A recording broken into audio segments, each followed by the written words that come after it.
नमस्कार, मैं हूं नीलू। तो एक कहावत तो आपने सुनी होगी कि ना उगलते बन रहा है ना निगलते बन रहा है। जी हाँ, बात कुछ ऐसे ही है। आज जिनेवा में ईरान और अमेरिका की तीसरे दौर की बातचीत होनी है और इस बीच बहुत बड़ी खबर आ गई है। कहा यह जा रहा है कि हो सकता है ईरान अपनी तरफ से यूरेनियम इनरिचमेंट को लेकर जो बातें हैं उस पर कुछ सहमति बनाए, कुछ ऐसे प्रपोजल अमेरिका के सामने रखे जिससे कि बात बन जाए। हालांकि बात कितनी बनेगी कितनी नहीं बनेगी वो तो इस बातचीत के बाद ही समझ में आएगा। लेकिन जो इस वक्त खबर आ रही है, बताया जा रहा है कि शायद जो 60% यूरेनियम इनरिचमेंट इस वक्त ईरान ने कर रखा है उसको वो घटा सकता है। लेकिन खबर ये भी आ रही है कि देखिए वो ये चाहता है कि जो यूरेनियम संवर्धन ईरान ने किया है वो बाहर नहीं भेजेगा, नष्ट नहीं करेगा, उसे ईरान में ही रखा जाएगा, लेकिन उसका इस्तेमाल नहीं किया जाएगा। अब इस पर कितनी बातचीत और बात बनती है देखने वाली बात होगी, क्योंकि यहीं से शुरुआत हुई थी कि देखिए आपको अपने यूरेनियम इनरिचमेंट को खत्म करना पड़ेगा, घटाना पड़ेगा, है तो उसे बाहर के देश भेजना पड़ेगा। अमेरिका इस तरह की शर्त रख रहा था। अब इस बीच खबर ये आ रही है, अब देखना होगा कि किस तरह के प्रपोजल के साथ आज अब्बास अरागची मिलते हैं जिनेवा में। जो अमेरिका के राजनयिक है उनके साथ विटकॉफ और कुशनर से जो मुलाकात होती है, और साथ ही साथ ये कहा जा रहा है कि जो मिसाइल प्रोग्राम है जिस पर कहा जा रहा है कि उसको लिमिट किया जाए, उसकी जो क्षमता है, उसकी जो रेंज है उसको कम किया जाए। तो एक निजी चैनल को अपने इंटरव्यू में अब्बास अरागची ने कहा कि देखिए ये एक प्रोपेगेंडा है और हम इस तरह की कोई भी मिसाइल हमने नहीं बनाई है जिसकी दूरी बहुत ज्यादा है। क्योंकि कल अमेरिकी संसद में राष्ट्रपति ट्रंप ने जो बातें कही है, अब तक जो हम और आप बातचीत करते थे कि देखिए ईरान की मिसाइल से अमेरिका डरा हुआ है, इसलिए ईरान को घेरने के बाद भी वो उस पर हमला नहीं कर पा रहा है। साथ ही पीछे चीन और रूस भी खड़े हैं उसका साथ देने के लिए। अब तो इस बात की तस्दीक हो गई है। खुद डोनाल्ड ट्रंप ने अमेरिका की संसद में कहा कि देखिए ऐसा है कि ईरान ने कुछ ऐसी मिसाइलें बनाई है जो यूरोप तक जा सकती है, जो अमेरिका के वॉशिंगटन तक जा सकती है। हालांकि अब्बास अरागची की बात सुने तो उनका कहना था कि वो सिर्फ एक झूठ और प्रोपेगेंडा है, हमने 2000 किलोमीटर से ज्यादा की रेंज की मिसाइलें नहीं बनाई है। और एक तरह से इस पूरे मामले को प्रोपेगेंडा के तौर पर, झूठी खबर के तौर पर दिखाया जा रहा है और झूठी खबर अमेरिका के सामने पेश की जा रही है। लेकिन जो बात अमेरिका ने कही, कहीं ना कहीं उसका डर इन्हीं मिसाइलों से है, जिसकी वजह से अब तक अमेरिका रुका हुआ है ईरान पर हमले वो नहीं कर पा रहा है। क्योंकि सेना ने, अमेरिका की सेना ने भी, केन की बात अगर करें तो उन्होंने पहले ही कह दिया था कि देखिए उनके पास कुछ ऐसी मिसाइलें हैं कि अगर कुछ हमले शुरुआती दौर में, अगर ईरान की तरफ से अगर अमेरिका हमला करता है और शुरुआती हमले में ही ईरान बहुत ज्यादा नुकसान अमेरिका को पहुंचा सकता है। इस तरह की जो अमेरिकी सेना है उन्होंने अपनी तरफ से ट्रंप के सामने ये बातें रखी थी। देखिए सेना जो कहीं की होती है वो एक्चुअल सिचुएशन को बताती है, वहां की राजनीति क्या है क्या नहीं है उस बात से सेना को लेना देना नहीं है। लेकिन सेना जो है एक्चुअल स्थिति वहां के राजनयिकों के सामने, वहां के प्रशासन के सामने रखता है कि देखिए ये एक्चुअल स्थिति है। और शायद यही एक्चुअल स्थिति केन ने बताई थी ट्रंप को, जिसके बाद ट्रंप ने अमेरिकी संसद में कहा कि ईरान की मिसाइलों की रेंज में यूरोप भी है, अमेरिका भी है, और वो लगातार अपने प्रोग्राम को आगे बढ़ा रहा है। देखिए खबर यह भी आई थी कि 8000 किलोमीटर की रेंज की ईरान के पास मिसाइलें हैं और इंटरकॉन्टिनेंटल बैलिस्टिक मिसाइलें ऐसी हैं जिस पर लगातार ईरान काम कर रहा था। खास तौर पर 2025 में जो 12 दिन का युद्ध हुआ था ईरान का, उसके बाद से ये कहा जा रहा था कि मिसाइल प्रोग्राम पर अच्छा खासा जोर ईरान ने दिया था और उसको लेकर लगातार काम कर रहा था।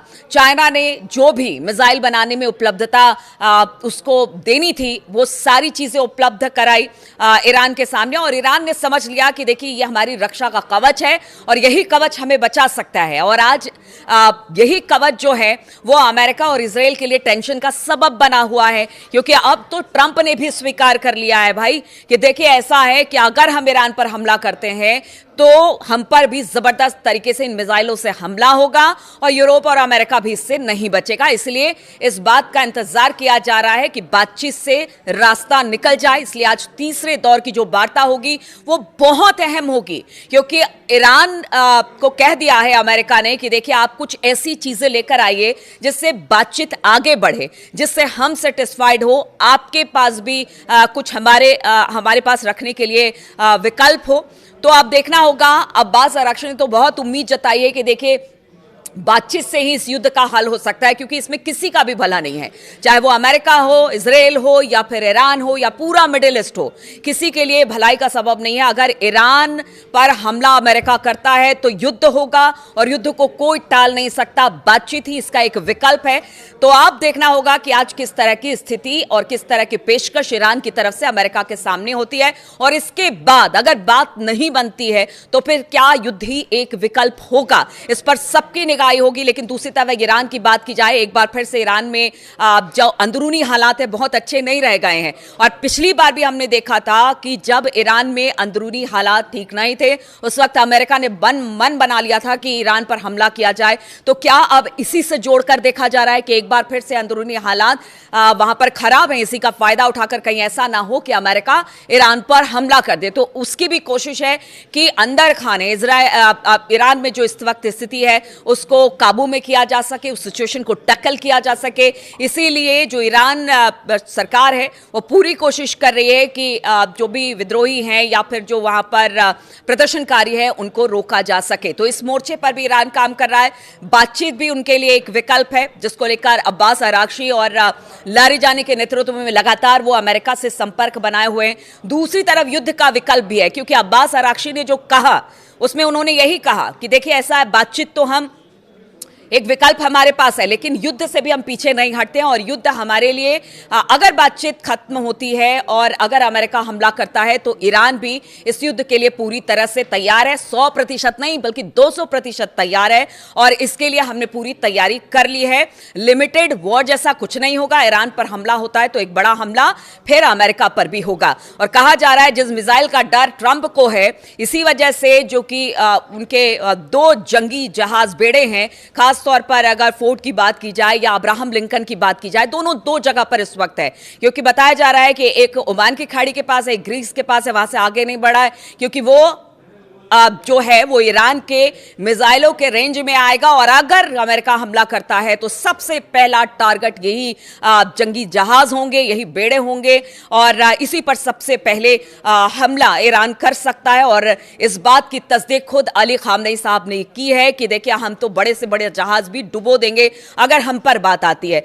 तो आज की बात बहुत महत्वपूर्ण है, किस तरह से बात आगे बढ़ती है, किस तरह से क्या बातचीत होती है। अब्बास अरागची क्या ट्रंप को अपनी बात मनाने के लिए कि ठीक है हम बातचीत के रास्ते से ही आगे बढ़ सकते हैं, युद्ध कोई विकल्प नहीं है। दूसरी तरफ अमेरिका के लिए भी उनके अपने घर में ही ये पूछा जा रहा है कि आकर युद्ध आप करते हैं तो इससे आपका क्या फायदा होगा, वो तो बताइए जरा। अमेरिका में देखिए ऐसा है कि बहुत सारे लोग 2 धड़े में इस वक्त बटे हुए हैं ईरान पर हमले को लेकर, और वो ट्रंप से पूछ रहे हैं कि अगर युद्ध ही विकल्प है तो इससे अमेरिका को क्या लाभ होगा। नुकसान ज्यादा दिखाई दे रहा है, लाभ कम दिखाई दे रहा है। मिड टर्म चुनाव होना है, उसको लेकर भी जैसे ट्रंप की रेटिंग लगातार गिरती चली जा रही है, अगर हमला होता है और फिर अमेरिकी सैनिक ईरान के हमले में हताहत होते हैं तो फिर आप समझिए मिड टर्म चुनाव में अगर ट्रंप का जनाधार घटता है तो फिर आगे उनका राजनीतिक भविष्य क्या होगा। तो बहुत सारी ऐसी बातें हैं जिसको लेकर ट्रंप अभी चुपचाप है, बातचीत का रास्ता अख्तियार कर रहे हैं। उनके लंबी रेंज की ईरान की मिसाइलों का जिक्र करते हैं, साथ ही वो कहते हैं कि इसकी जद में सब कोई है। तो क्या यही सारी बातें हैं जो कि ईरान अमेरिका को रोक रहा है हमला करने से, क्योंकि उसे पता है कि नुकसान अगर ईरान का होगा तो फिर अमेरिका का भी बड़ा नुकसान होगा। इजराइल ईरान की जद में है, वहां से जितने मिसाइलें फायर होंगी फिर उसे कोई नहीं रोक सकता है। इसलिए आज की बातचीत पर सबकी निगाह टिकी है कि आज जो बातचीत होती है, आज जो प्रपोजल रखा जाता है, आज जो ईरान अपनी बात रखता है, अमेरिका किस तरह से उसको मानता है। क्या यह बातचीत आगे बढ़ेगी, क्या हमला रुकेगा या युद्ध की स्थिति ही बनेगी, इस पर मेरी भी निगाह है, सबकी इस पर निगाह है। जिस तरह का अपडेट मिलता है इस पूरे मामले को लेकर, किस तरह से बातचीत आगे बढ़ती है, उस पर लगातार हम आपको अपडेट करते रहेंगे। फिलहाल बहुत बहुत शुक्रिया मेरे साथ जुड़ने के लिए।